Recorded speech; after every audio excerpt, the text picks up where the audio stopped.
Selamat pagi Bapak Ibu yang terkasih dalam Tuhan. Tetap semangat ya, tetap bergairah apapun masalah, apapun pergumulan, tetap percaya bahwa Tuhan setia.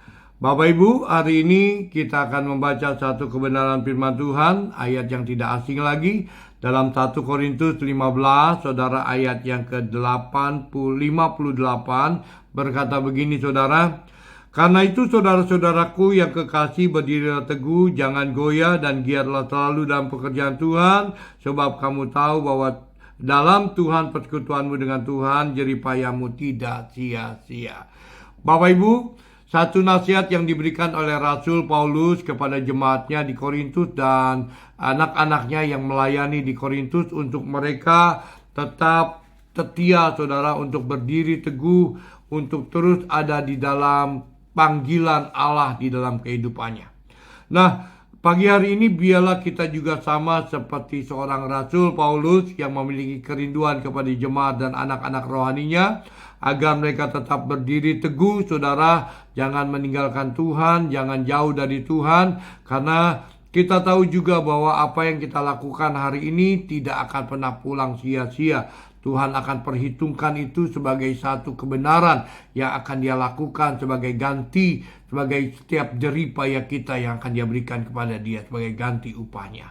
Nah, ketika berbicara soal berdiri teguh, saudara, saya akan bagikan ada beberapa hal. Biarlah setiap kita juga hari ini berdiri teguh, saudara, di dalam pengharapan kita.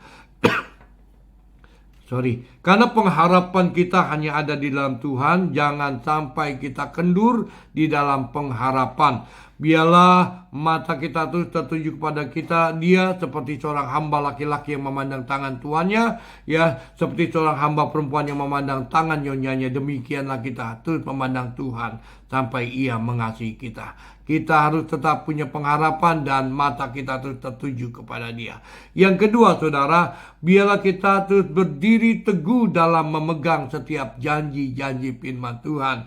Matius 24 ayat 35 berkata, langit dan bumi akan berlalu, tetapi perkataanku tidak akan berlalu. Apapun yang kita sedang hadapi hari ini, percayalah bahwa apa yang dikatakan firman Tuhan itu sifatnya iya dan amin dan mengikat dan kekal, saudara. Kalau seandainya Dia katakan, aku akan menjadikan kau kepala bukan ekor, maka itu akan terjadi dalam kehidupan kita. Dan terus pegang sebagai satu kebenaran yang kita taruh dalam hati kita sebagai iman kita. Nah, yang ketiga, saudara, berdiri teguh dalam apa? Berdiri teguh dalam pekerjaannya. Karena Dia berkata, giatlah selalu dalam pekerjaannya. Oleh karena itu, Roma 12 ayat 11 berkata, janganlah hendaknya kerajaanmu kendor, biarlah rohmu menyala-nyala dan layanilah Tuhan. Tetap berdiri teguh dalam pekerjaannya, saudara. Biarlah setiap kita tetap setia, melayani apa yang bisa kita layani, melayani apa yang Tuhan percayakan bagi kita, walaupun mungkin kecil pelayanan kita. Tapi kalau kita setia, saudara, upahmu besar di surga. Selamat beraktivitas, Tuhan memberkati kita selalu. Shalom.